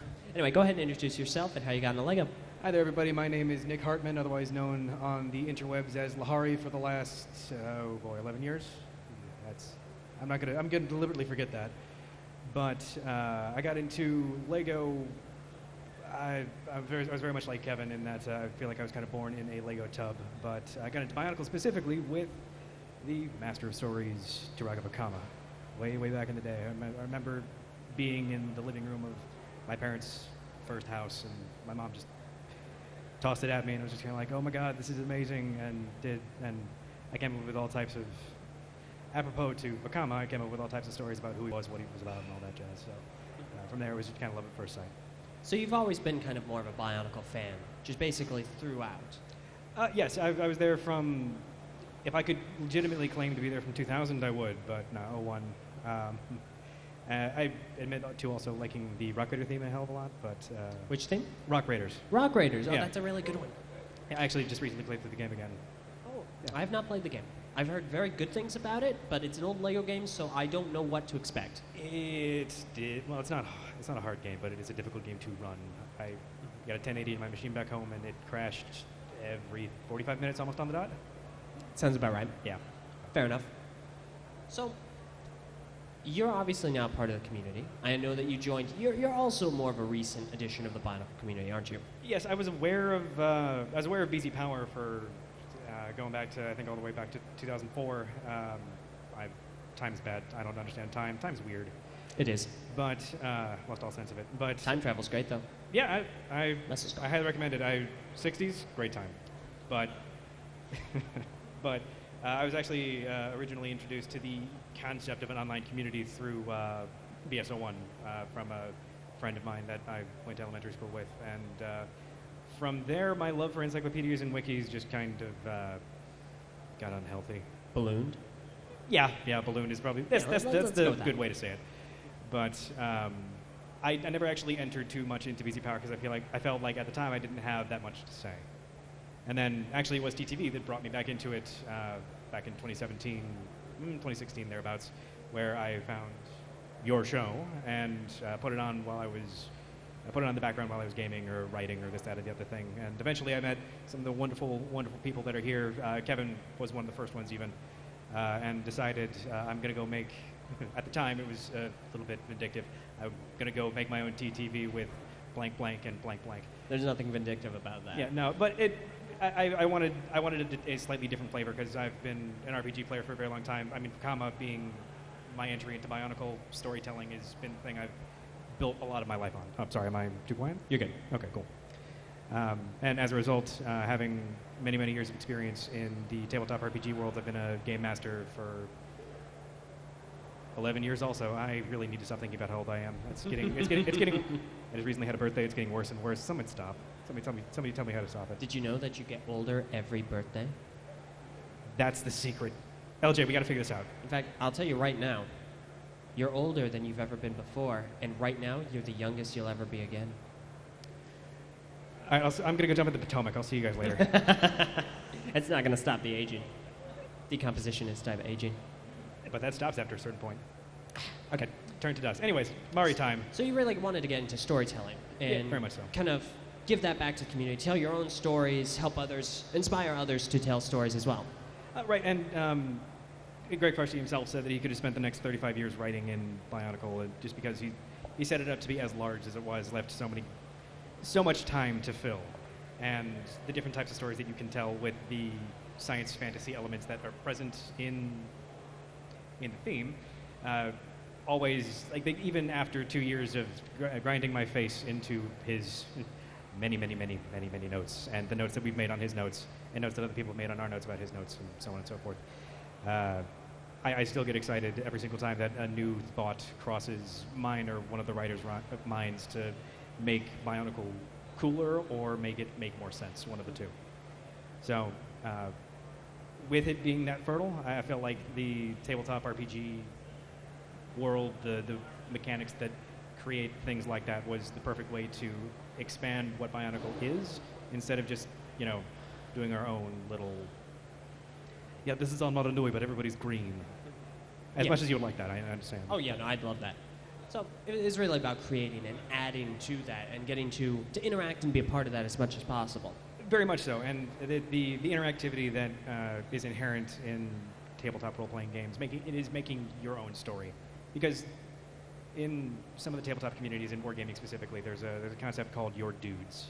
And Bionicle and Lego as a whole is very much about your mocks, your dudes, your construction, your whatever. And I feel like it's an excellent way to translate and marry those two concepts as much as humanly possible. That makes a lot of sense. It absolutely does. So now that you've done RSG, you've started RSG, in such a short amount of time, it's come very far. It's exploded. It has many members. Obviously enough, this is your first Brickfair here. You've got a booth over there to buy masks that didn't even exist a year ago. Exactly. It's just grown so exponentially. So from the perspective of someone who has started a large-scale project like this and gotten this far with it, what would you offer to people that are looking to do the same? So of the many many mistakes I have made over the course of attempting to pilot this thing into somewhere that could be memorable or could be good. I threw a lot of spaghetti at the wall just to see what stuck, and that turned out to be way, way more destructive. It's very destructive spaghetti. I would recommend cooking it first and managing good expectations about what types of things you can actually support to create. Because it's really, really cool to want to build a one-to-one scale model of Great Wall of China or something, but you're going to need lots of money for lots of bricks. And if you wind up stealing those bricks or upsetting somebody to get those bricks, then the walls will come crumbling down. All right, fair enough. Well, thank you. Thank you so much. I appreciate you being here, and Likewise. I'm glad that you are. Thank you. And as one last aside, my first Toa actually was Lee Womata. Ah, that only the best. Yes. Only the best. 100%. That's actually the... Thank you so much. All right, next up. Good morning. Or wait, it's not morning, it's afternoon. Gosh dang, I'm tired. How are you doing? I'm doing good, Eljay. How are you? I'm doing well. I've got hydration. Wait a second. I don't want to throw it in litter. I'm very against littering, so I'm just going to put it over here. So, go ahead and introduce yourself. Introduce yourself to everyone and how you got into Lego and Bionicle. Wait, no. I don't know if you're into Bionicle. You might not be. I'm used to saying that, but how you got into Lego? All right. Well, hello, everybody. I'm Glenn, but if you see me anywhere online, I go by Brickfair. I got into Lego. My story is actually probably a lot different than most of the people here. I started out in 2013 with Star Wars, and then the Lego movie came out, of course, which blew the mind of little 10-year-old me. So from there is really where I started to branch out. Got into Ninjago, which is still going strong, of course. The new season, I got to say, absolutely fantastic. Oh, yeah. It's great. Yes, it's wonderful. Best it's ever been. From there, I kept going and found a little YouTube video called the Mock Spotlight in 2015, which is really where I got into Bionicle. And my first Bionicle set was Protector Jungle, I think. And so from there, I kind of went backwards, and so I went from G2 to G1 instead of going forward. So when starting out in Lego, it's again another licensed theme. It's Star Wars. Were you able to draw any parallels from Star Wars to Bionicle as far as a Lego theme is concerned with how they handled their stories and how that engaged you? As far as story themes are concerned, of course Lego has a lot more freedom with those, right? So we see many repeats with Star Wars, especially with the sets. We see re-releases every 3-4 years. Whereas system themes, again, Ninjago, we don't see so many repeats of sets, except of course with the Legacy line. Very recently. I guess other than that, really, as far as what I am now, I'm not too active in the community, but I'm mostly a mockist. So I started out small, and then really just built my way up, and I actually was fortunate enough to be picked as a winner for the Lego Ideas contest for the Lego House, which was really cool, and that was pretty awesome. That's fantastic. So it's displayed there right now? Yes. So I actually won twice last year when it was back on Rebrick, and then so 2 of mine are over there now, 2 of my creations, and then just shipped mine off this past week for this year's contest. That's fantastic. What did you make? I entered, so there were 2 categories. I picked there was a minifigure interiors category and there was nature. I decided to go with the minifigure category, which to me is a lot more fun, of course. But yeah, that's about it. That's wonderful. Now, was that was system? Yes. So you've gone from system to construction back into system. A bit. I like to branch out, of course. That's good. That's good. A lot of building from everywhere. So once in a while, I'll pull out the Bionicle pieces, or I'll one day sit down. I'm going to build a castle, or I'm going to build a spaceship. So it definitely does vary from time to time, and it's fun as a builder to give yourself a lot more variety. Keeps the hobby interesting. Exactly. It's getting new and interesting perspectives, which is, of course, the point of the show. So it's good to have that perspective on different techniques, different systems, and different things to help inform your perspective on things. Of course. So that's fantastic. What would be some advice that you would give to anyone interested in getting, maybe they're in a system theme right now, they're very interested in Ninjago, or they're very interested in Nexonites, or depending on the time where you're watching this, very interested in Hidden Side. What would be something you would recommend to people who are in these current story themes that want to get into older ones? Really just find communities online. Go forth on eBay. eBay will have great deals on stuff if you look close enough. Go find some of the old sets, buy some of those, and you'll be surprised where that can lead you. Fair enough. That's good advice. Well, thank you so much. I'm glad you're here, and thank you for coming up.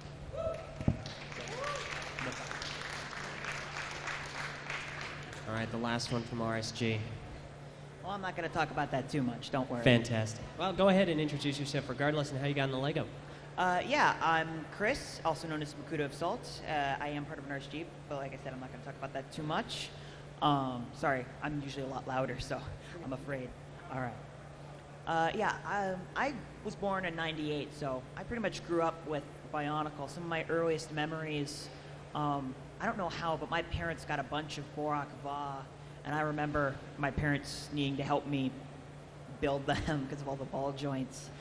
I remember watching Mask of Light, having Galih Nuva, and thinking that was a dude. I remember arguing with my brother, no, it's a dude. No. I had an argument like that with my neighbor at one point about Samus from the Metroid series. Because I was like, yeah, dude, look, it's a guy, and he can roll up into a ball. And my neighbor was like, no, it's not. Her name is Samus. I'm like, you're crazy. You're crazy. Go back home. Fine. See you tomorrow. You had to play till the end until you got the twist. Oh, no. This was on Smash Brothers. Oh. There was no way of figuring it out. No, not until Zero Suit Samus. I don't know if she was in that one. Regardless, please continue with your story.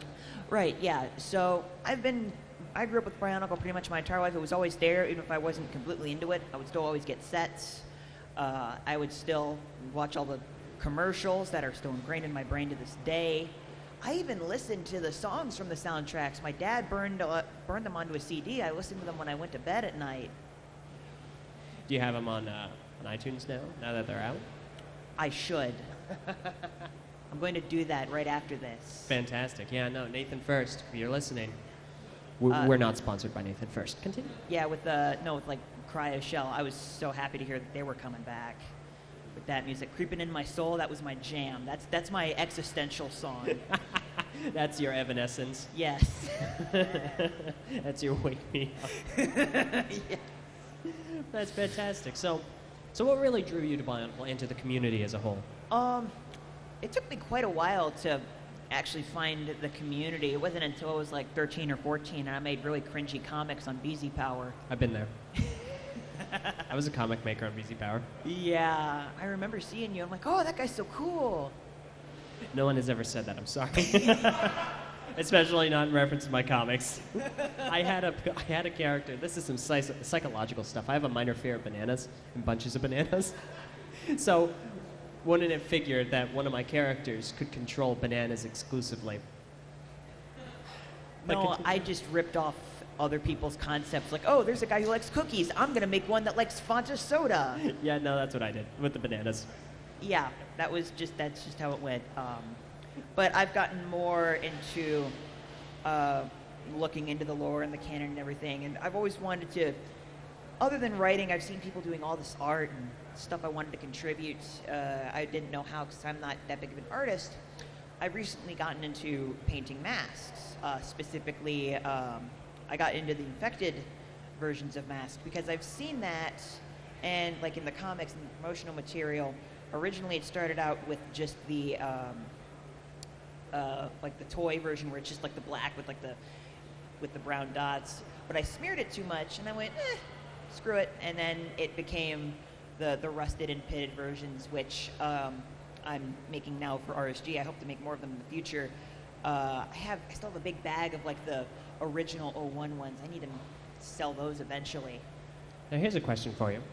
So back in 2001, there was a set called Muaka and Kanera, and it came with infected house that were hand-painted. So all of them are unique and individual. Obviously, they're following a template, some variety, but they're all unique.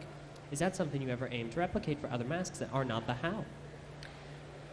Oh, like that specific style, or I wouldn't mind doing that style if people wanted it in that original set version. Like I said, I've gone more of the actual Or the rusted, pitted look, which I've seen. It's over there at the RSG booth. Yeah, But- if you want it, I mean, if enough people want them, I'll be happy to.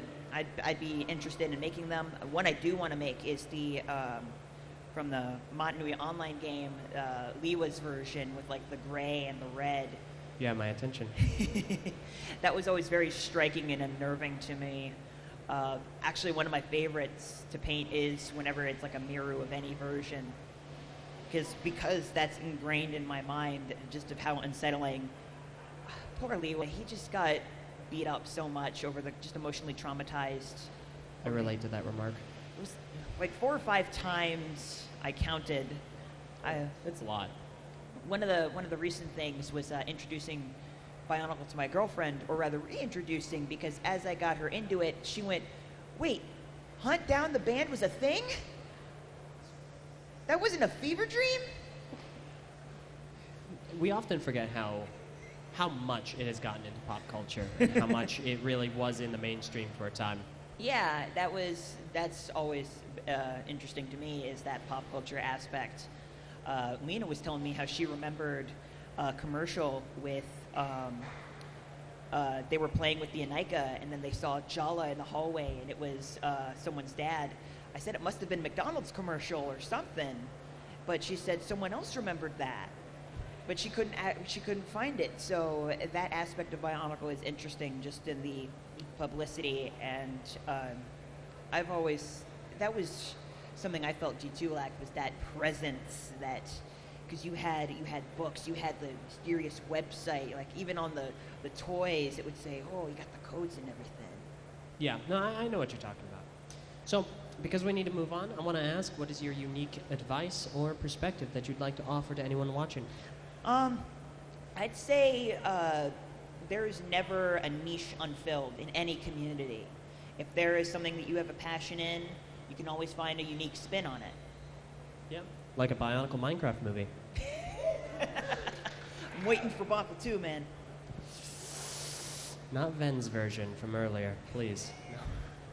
That's fantastic. Well, thank you so much for being here. It's been a pleasure, man. Yeah, good to see you. You look like you've never seen a Lego in your life. Hello, Eljay. Hello, Corvin. How are you doing? I'm all right. How are you? I'm tired.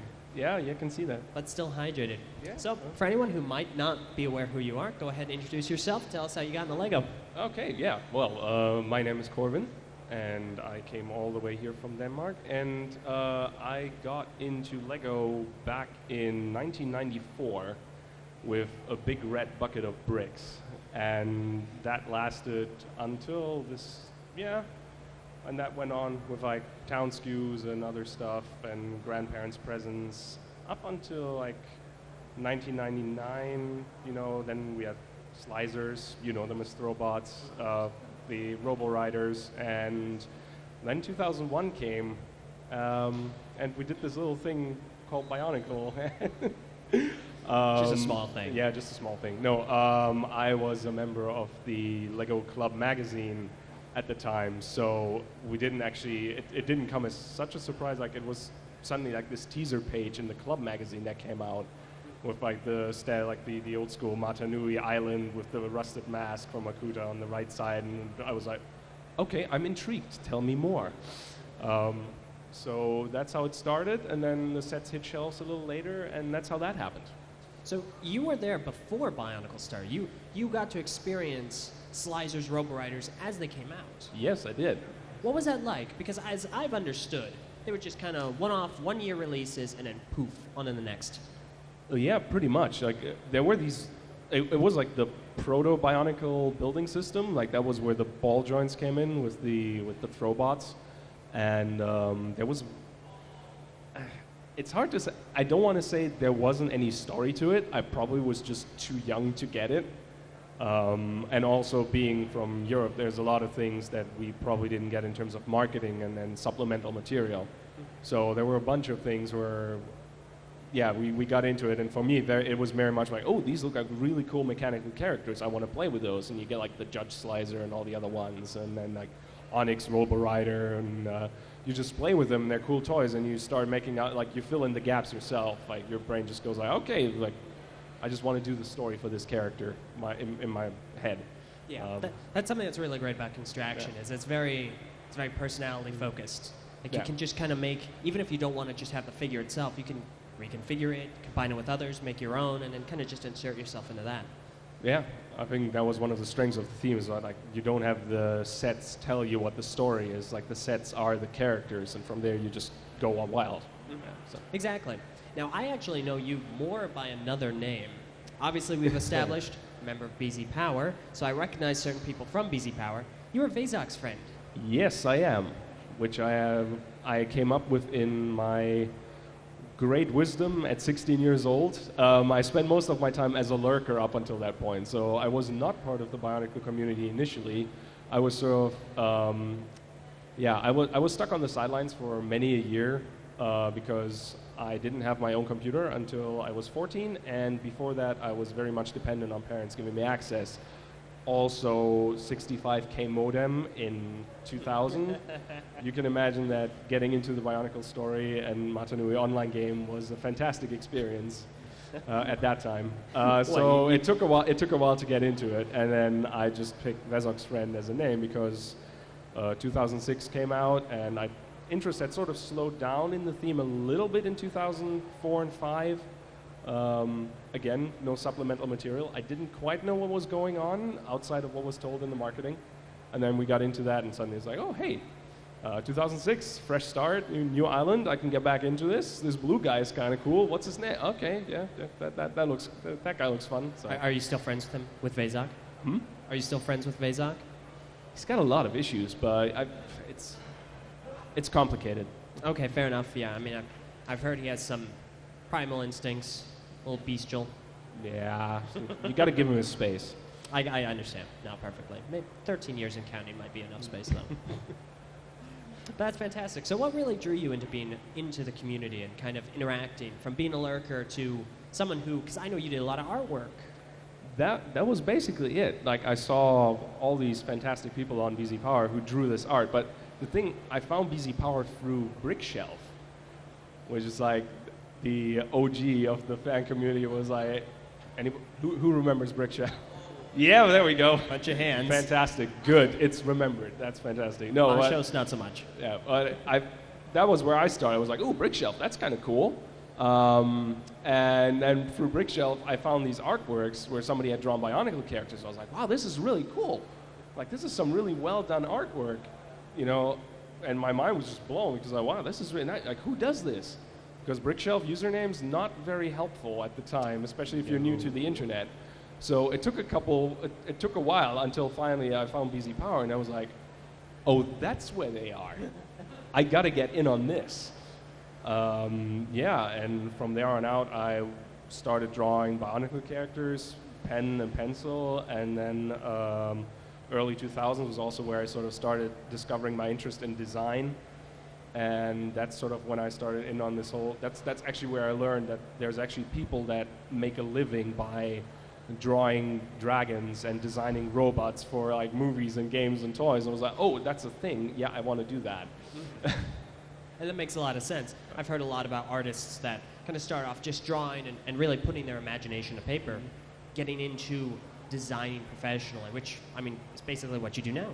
Yeah, that's what I did. How long have you been with LEGO now? 4.5 years. Oh, so weird. I thought it was longer than that. No. Dang. It felt a lot shorter to me, that's for sure. Fair enough, yeah. So, yeah, no, so you kind of went from BZ Power working on art into eventually becoming a designer. And how did that process kind of quickly go along like that? Yeah, so BZ Power, mostly just creating artwork. That's where we sort of started flexing the creative muscles in a way, you know, RPG, collaborative writing, I've also done the occasional low-tier sprite comic back in the day. Yep, there we go. Microsoft Paint, awesome. I still like MS Paint. Yeah, and no, from there on out, like I said, I wanted to get in on this design thing, and I was, okay, what can I do to do that? And then I tried looking around, and it's like communication design. That's more like logos and marketing. I don't want to do that. Like, I want to do the robots. But it's like, where can I do the robots? So finally, I discovered game design as a thing. And in hindsight, that wasn't also quite it. But that's what I decided on, because I wanted to do concept art. And I was doing that, and then I got into video games quite a bit as well, and wanted to get into that industry. But I still always kept building with Lego, mostly system at that point in time, after the whole Bionicle craze sort of went down a little bit. And once that was over, I was like, oh wait, Lego is still a thing. I'm still building with Lego. I've been going to Brickfair for a couple of years now. Send them an application. Got a rejection letter, kept trying, and on the 4th try, they finally said like, hey, you seem like you have an interesting portfolio. It's like, would you care to join the recruitment workshop? So that's how that happened. Oh, obviously. I mean, you were saying the rejection letter, and that's obviously where you're like, all right, well, I guess they're never going to take me. It's time to throw in the towel. All right, well, never mind. Now, obviously, you kept trying, and obviously here you are now. So what would be, this is my segue into it, so what would be your advice to someone who is trying to not even just get into Lego, trying to get into a community about Lego, trying to create, trying to put their imagination to paper, to mocks, someone that might feel discouraged by doing that? What would be your advice to someone like that? But it's really hard to come up with like a more unique take than what others have said already. I'm sorry. It's like you're always so right on the money with that. It's just like, you gotta keep at it. Just keep doing it. Like if I look back at the stuff, like the first stuff I drew is like, oh no. It's like you look back at the stuff and it's like, wow, that's where I came from. But that's where you came from. So like everybody starts somewhere, and you just, you work a little bit, and sometimes it's like you take like 1 step forward and 2 steps back, but you just if you keep walking, you get there. Yep. So. That makes a lot of sense. And hey, let's try and find our Sprite comics again. Oh boy, let's not. Fair enough. Thank you, Corbin, so much. I appreciate it. Likewise.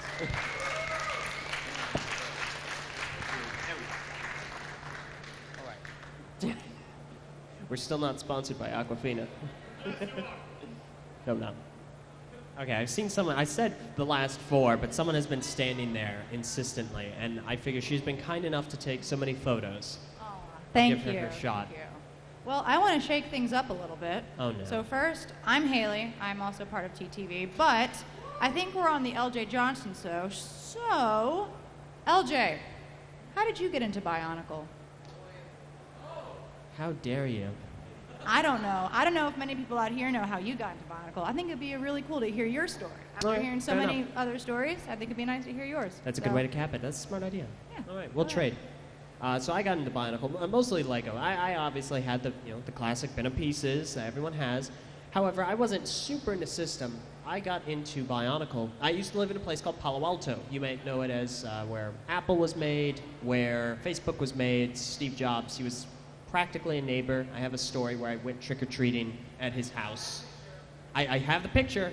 I posted it, so it exists. So while living in this place, there was a small toy store that I've only ever known as the Palo Alto Toy Store. And I was looking through it with my family. The family was like, all right, you can get one thing. Everyone can get one thing. All right, so let's see, nothing interesting. Transformers, I'm not really into Transformers. G.I. Joe, nah, not my speed. Galih Call. Ooh, I've never seen that before. And so I ended up picking up a Galih Call from this store, and I don't know when. I have no idea when. It could have been late 2002 or early 2003, because after doing that, I went to another toy store, and they were opening boxes chock full of Nuvok. Not Nuvok Call, Nuvok. And they had Toamata on shelves. So it's either late 2002 or early 2003. And from that point on, I just went with it. In 2005, I joined the Bionicle community on BZ Power. Again, I still have the website up. It was hugely influential into what I do now. Met a bunch of fantastic people. And, well, I've been podcasting for about 10 years this November, and here we are. So that's how I got into it. Wonderful. And you have how many Bionicle sets? Oh, gosh. Not enough to be too many to count. Enough All right. to count exactly. Is it not all of them or most of them? You have quite a lot.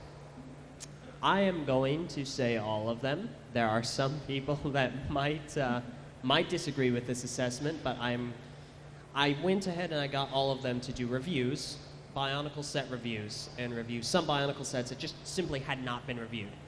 And I managed to complete that, so there is now a full, albeit maybe not the highest quality, series, a full series of Bionicle set reviews online. They're all mine. I apologize for the earlier ones, but yes, I would have what I consider to be a complete collection of the sets. And how old were you when you decided you wanted to get every single Bionicle set? 35. Fair enough, fair enough. It says on my guide, it says On your Eljay guide. Johnsen 36. It was last year. Wonderful, wonderful. And you said you've been podcasting for 10 years now. This November, it's going to be 10 November, years. 10 years. Wow. Yeah. Dang. So what got you into that? What did you just knew you were a great podcaster? You loved your voice, and I don't think I'm still a great podcaster. I'm sorry. But no, it's just kind of, it was something that some people I knew were doing. I thought, oh, hey, that's kind of fun. And we got into that and just kept doing it week after week after week. But what I really want to do isn't necessarily podcasting. It's voice acting. And that is also something that came through the podcasting, through BZ Power, and so on and so forth. you got some great voices. You want to demonstrate like 2 or 3 of them? Absolutely not. All right, sounds good. But if you want, you can go ahead and briefly explain your love, your undying love for Ninjago. Yeah, I'm interesting because I got into Ninjago before I got into... I'm interesting. I'm interested. I'm different. Because I did not know Bionicle was Lego until I met TTV. All right, she's gone. Sorry, guys. Absolutely not. I did not know anything about Bionicle. No. Don't. Well, I got into it after I got into Ninjago. It took me how many months to read through all of Bionicle? Like 3 months to read through all of Bionicle with the help of Owen's guide for a lot of them. Thank you for that. I am getting such deja vu. She has been on the show, and it's been almost this exact conversation in this exact triangle pattern. Mm-hmm. Continue. So yeah, I got into Bionicle. It took me 3 months to read all of it. I absolutely loved it. I was into the world, into everything. But I am a Ninjago fan by heart. I wouldn't exactly say I'm a Lego fan because I collect Ninjago sets by like their... Yeah, it's weird. I like the TV series more than I like the actual sets. I'm really into staying hydrated, but I wouldn't necessarily call myself a water fan. You could like tea and stay hydrated. Not as well as water. Yeah, Var, true. drink more water. He's not here, but he'll feel this. But yeah, so I've watched Ninjago since about season 2, since it started airing. Absolutely adore it. Still watching it today. I'm on TTV for Ninjago Cast. I have a series called Ninjago Autopsy, which is starting. So check that out. Some wonderful stuff. So yeah, So what would you give as advice to someone who might be into Ninjago and wants to get into the Ninjago community? So you like Ninjago. But Good not for Lego. you. I just like the Yes. Ninjago. I You don't just like like the Lego part. Ninjago. If you don't like Lego, but you like Ninjago, I guess look at the sets because they are very cool. You might want to get a couple to like help decorate your room because they are very beautiful. But for community-wise, just Twitter. There's a lot of people on Twitter who are really, really nice that will talk to you. We've got the Ninjago Cast podcast where we discuss the episodes upon release. And just watch the show when you can. It's really, really good. Stick with it all the way through. We're on season 11 right now. Go Ninjago. So we're going to keep going, hopefully, to hashtag beat Bionicle. You think that's going to get a hashtag here? No, it's not. That's right. Absolutely not. That's your cue. Thank you. Well, thank you, Haley. I do appreciate it. There you go. Good job. There you go. Proper handshake. So, thank you so much, Haley. All right. That's all of our guests. That is basically going to conclude it. We've been running for, what's it, Envy? About an hour and a half? Are you serious? Honestly, I expected it to be much longer. So thank you all so very much for coming out here, and for all of you who came up and got to sit here and chat. I really do appreciate it, and of course for everyone for being present. It's been wonderful. This has been such an experience, unique experience. Just 2 years ago, I did not expect this to be a thing. So this is wonderful. Thank you all so, so very much. Appreciate it. So, I turned the mic off, but he found his... I found my parents. So that's going to be it. I'd like to thank Envy for monitoring the computers, Kevin Hinkle for helping me set this up, and of course Mr. Barnick for managing all of the audio, which has been immensely, immensely wonderful. So thank you all so much. This has been yet another episode of the Eljay Johnsen Show. Hopefully you enjoyed. Have a great day.